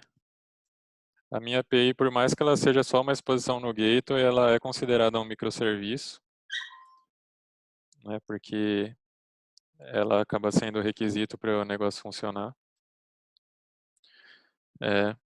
Aí eu tenho meus business services, né? Que eu chamo às vezes o pessoal chama de business services, integration services ou composite services, que são serviços que fazem orquestrações, né? Geralmente, uma API orientada a negócio, né? Ela geralmente se resolve com um único microserviço, né? Geralmente ela é complexa. É muito difícil uma funcionalidade de negócio que é atendida por um único microserviço, né? Muitas vezes eu tenho que compor microserviços. Então, esse é um microserviço especial que ele faz orquestrações, interage com mensageria, né? Muitas vezes tem suas bases de dados também. E aí eu tenho os Atomic Services, ou Core Services, que são os microserviços autocontidos, né? Esses sim são 100% autocontidos, então se eu ver um Core Service eu já sei que ele não integra com ninguém, ele apenas tem seu estado interno ali, ele é autocontido, tem sua base de dados, e dificilmente ele é consumido direto pelo front, né? Assim, é bem raro, mas pode acontecer também. E aí eu tenho minha camada de anticorrupção aqui, né? Sempre que eu precisar que o meu microserviço fale com legados, com parceiros, com aplicações SaaS. E aqui, só para finalizar, algumas lendas e falácias aí que o mercado fala de microserviço, que eu gostaria de desmistificar um pouco aqui para vocês, né? Algumas que eu lembrei. Essa aqui é muito comum, né? O pessoal fala muito que cada microserviço precisa ter sua própria base de dados física mesmo, né? E aí o cara sai naquele cenário lá criando trocentas bases de dados. E aí o pessoal de operações e infraestrutura fica maluco, né? Para fazer backup, fazer gestão e acaba virando uma bagunça. Outra falácia, né, que numa arquitetura de microservices é obrigatório usar um API Gateway. É, isso é mentira, né? O próprio BFF, muitas vezes ele pode atuar como um API Gateway. É, você não precisa ter um produto de API Gateway, né? É óbvio que um produto te facilita, mas ele não é mandatório. Toda comunicação entre microserviços precisa passar por um API Gateway também, isso aqui é uma lenda, né? É, imagina o overhead, né, que você vai trazer para o sistema, fazendo com que cada interação entre microserviços passe por um API Gateway, né? Então, para esse caso específico, a gente usa muito aquele conceito do API Gateway sendo a porta de entrada para o meu Business Service, né? Mas do Business Service para baixo é tudo comunicação direta, não precisa mais passar pelo API Gateway novamente, né? Não precisa fazer essa volta aqui. No máximo um Service Mesh aqui, né? Na verdade, um Service Mesh seria ideal aqui, né? Para fazer essa comunicação interna. Isso aqui é uma falácia também. Tem muita gente que acha que numa arquitetura de microserviços tudo tem que usar mensageria, que é proibido um microserviço chamar o outro. Mesmo se o usuário está esperando na tela, é proibido um microserviço chamar o outro, sempre tem que usar mensageria, sempre tem que usar eventos. Isso aqui é uma lenda. Você vai ver que vai ter muitos casos que você vai sim fazer chamada assíncrona. Os patterns de circuit breaker e tudo mais estão aí para isso. O sistema às vezes fica mais simples de gerenciar, né? Usando de maneira pontual para cenários específicos. Inclusive mais ideal mesmo usar comunicação síncrona, né?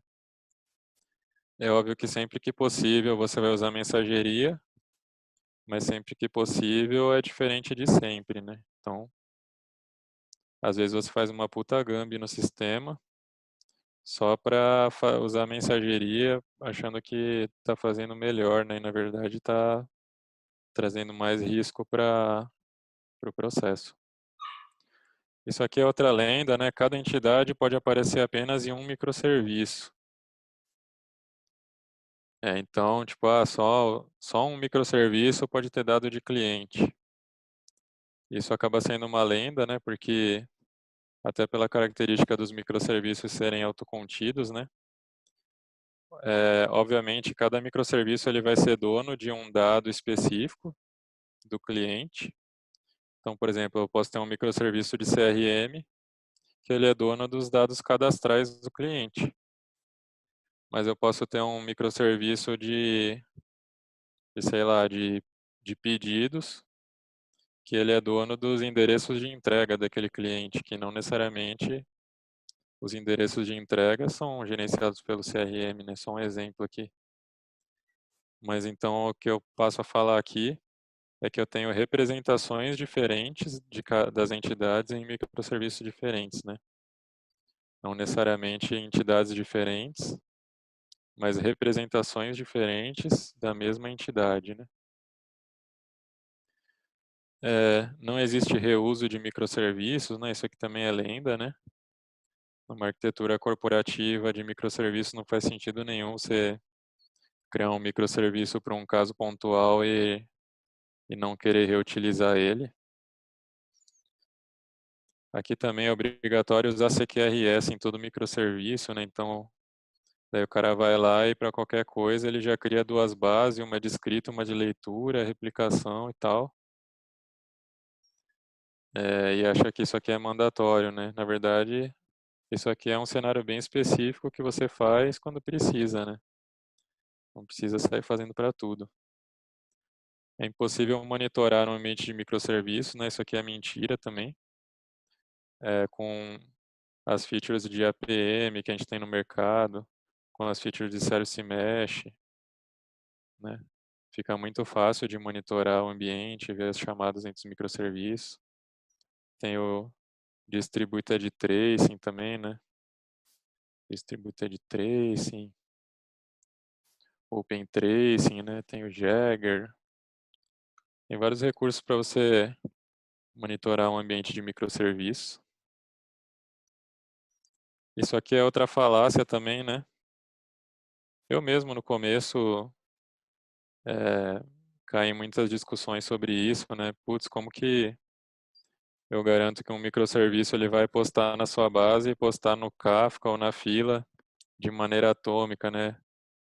Aí começa aquele sexo dos anjos, né? E se o microserviço postar na fila, mas na hora que eu vou comitar na base dá pau?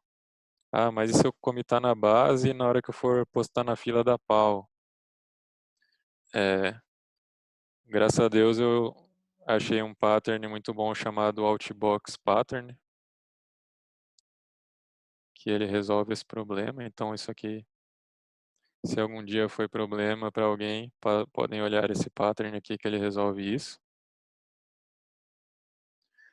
É, e cada endpoint precisa ser um microserviço diferente, um binário separado, né? Então, o cara tem lá um microserviço de cliente, aí tem o get, o post, o put, e aí o cara vai lá e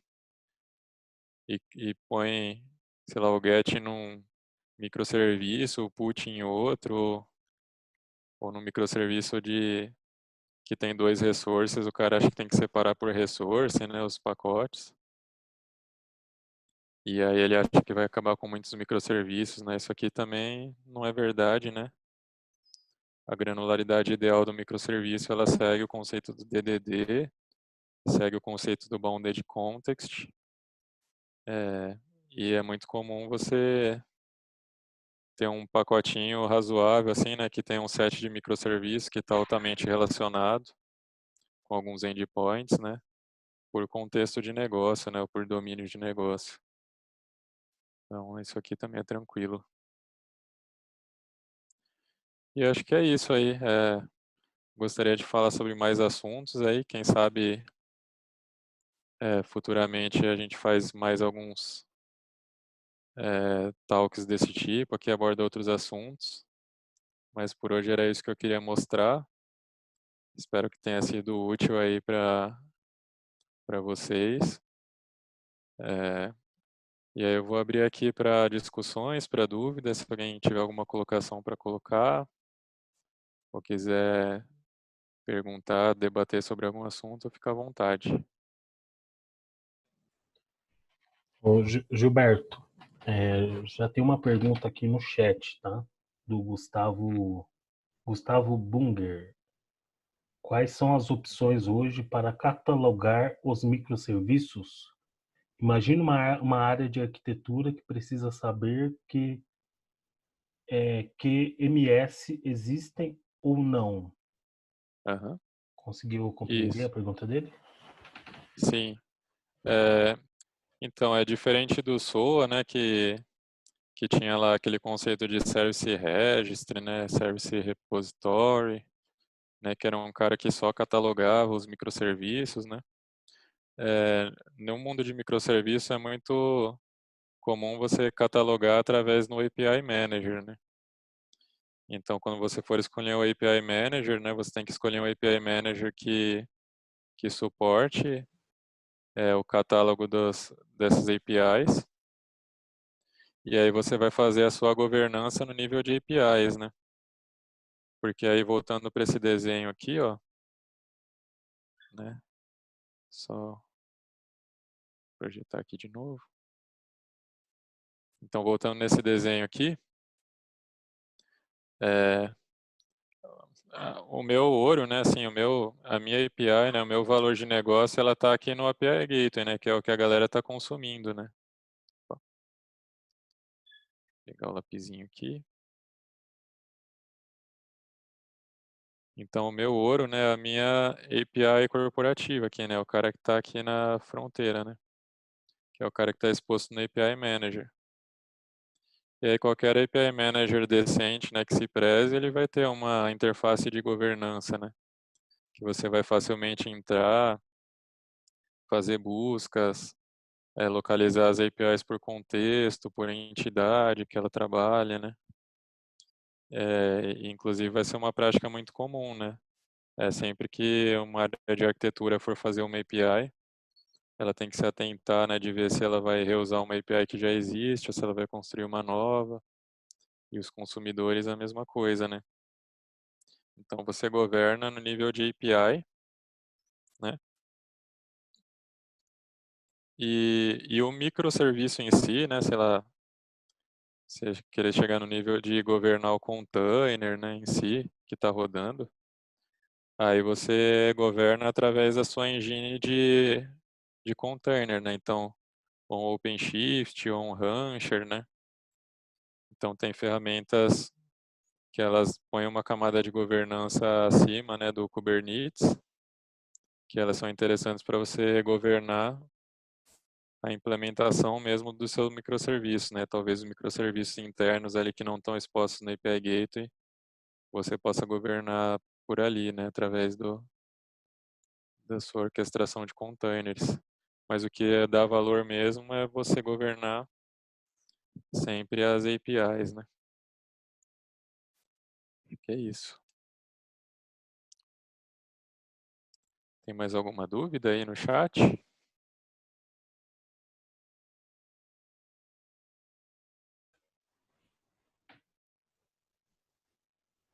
Por enquanto teve só a do Gustavo. O pessoal tem mais alguma dúvida? Se quiser enviar aqui no chat.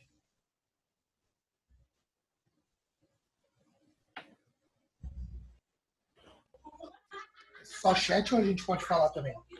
Pode falar também. Pode falar também. Tudo bem, Felipe? É o Eduardo Romero. Trabalho aí na Devils também, nos projetos. Uma pergunta rápida. Eu tô vendo, tem toda essa questão de orquestração e etc, né? Ela acompanha um pouquinho da pergunta que o Gustavo fez, só que assim, eu sei que não existe uma forma tão simples, né? Mas principalmente quando a gente trata da questão de infraestrutura, né? Servidores, Dockers, Kubernetes, etc. Né? E a questão de desenvolvimento, que seriam serviços, etc.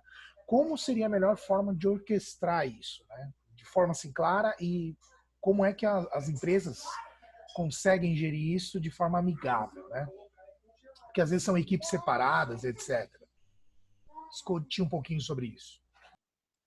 Então, basicamente, assim, extrapolando para uma organização de uma empresa, né?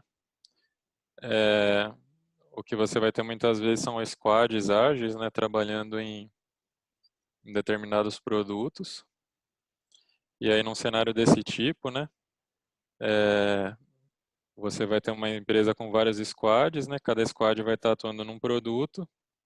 E aí, dentro daquele produto, né? O squad, ele às vezes nem precisa ter tanto cuidado, digamos assim, com governança, né? Porque o time ele está altamente integrado, né? Fazendo ali as deles, com comunicação constante, interagindo muito.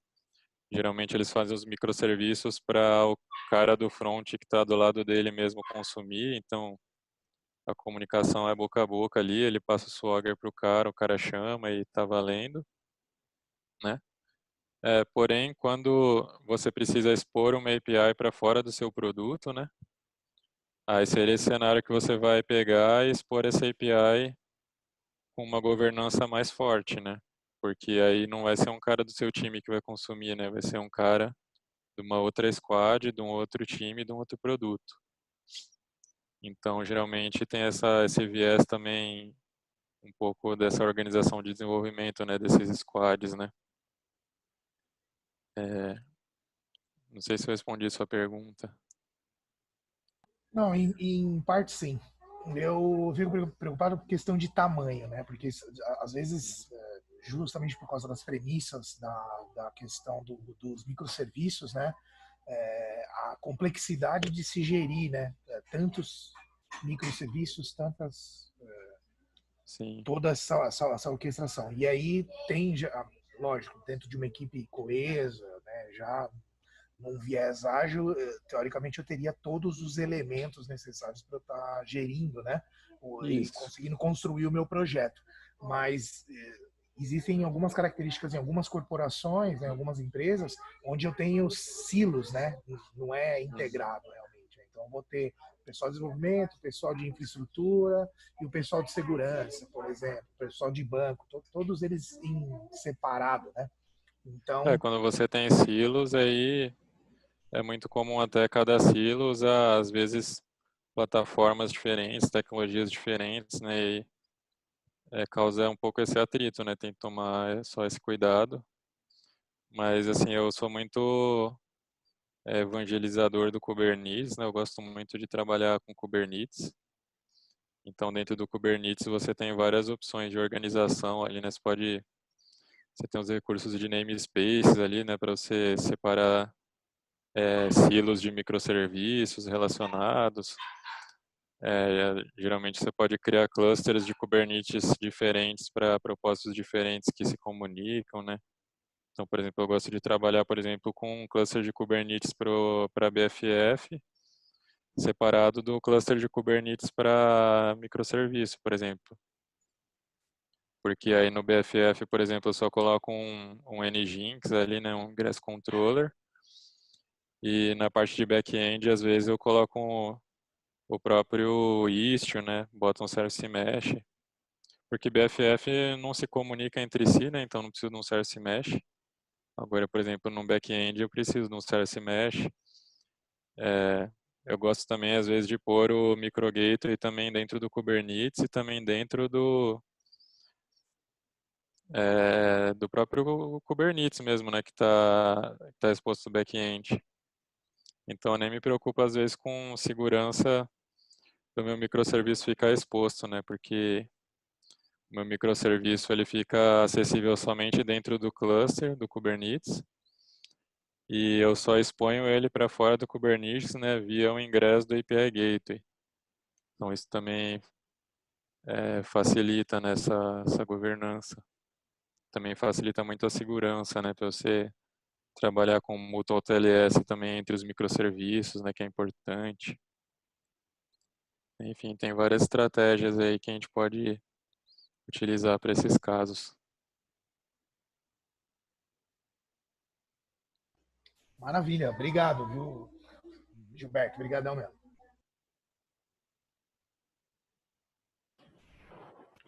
Tem mais uma pergunta aqui no chat, viu, Gilberto? Uhum.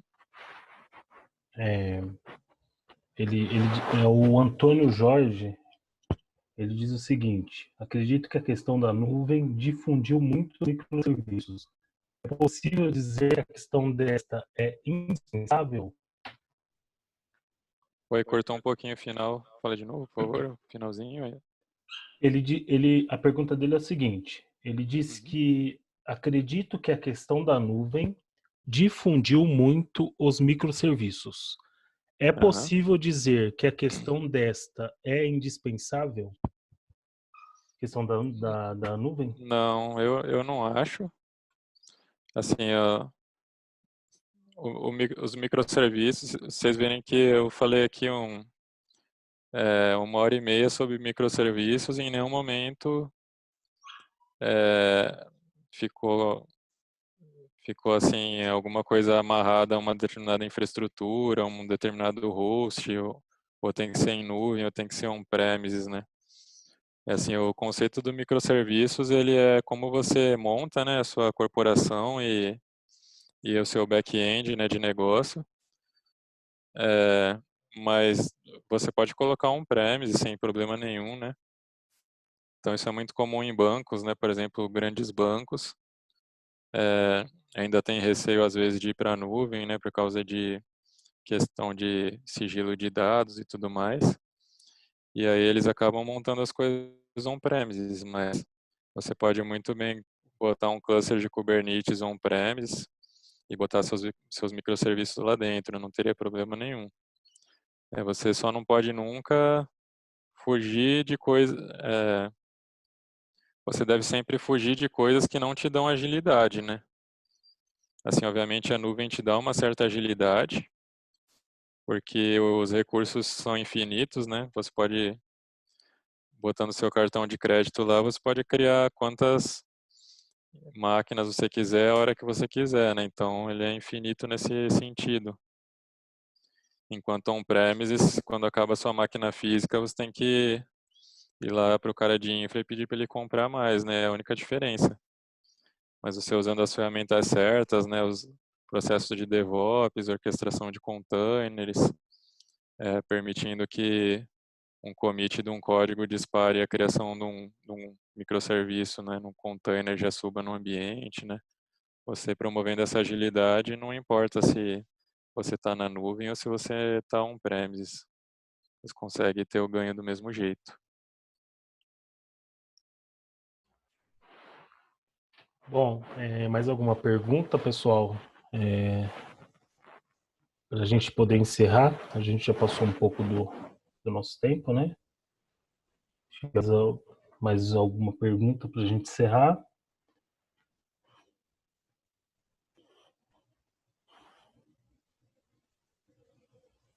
Bom, acho que ninguém se manifestou, então acho que não resta mais dúvidas, né?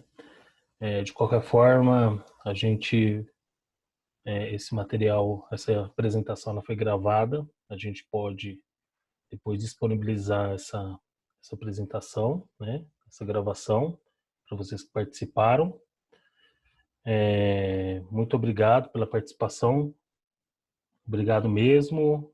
Fique à vontade para consultar eu, sou do Felipe do Comercial, ou o Felipe Henriques, ou o próprio Gilberto, né? Então tá aí os contatos de cada um, tá? Espero que vocês tenham gostado. Nós vamos fazer mais webinar nesse sentido, trazendo temas importantes e temas que a gente acredita que é essencial para a continuidade dos negócios, tá? Gilberto, quer fazer as considerações finais aí? Legal, acho que é isso aí. Também queria agradecer a todos pelo tempo aí. E como o Felipe falou, né, foi acho que o primeiro webinar, né, da Devires nesse formato, então também estamos aprendendo aqui um modelo que atrai atenção, né, que seja relevante para todo mundo, trazendo conteúdos relevantes. E com certeza faremos mais aí, e contamos com a presença de vocês aí também. Isso aí. Muito obrigado, então, pessoal. Sucesso a todos. E se vocês quiserem entrar em contato conosco, está aí o nosso e-mail, o nosso telefone. Fiquem à vontade, tá bom? Um abraço. Obrigado, Alberto. Obrigado, pessoal. Tchau. Tchau.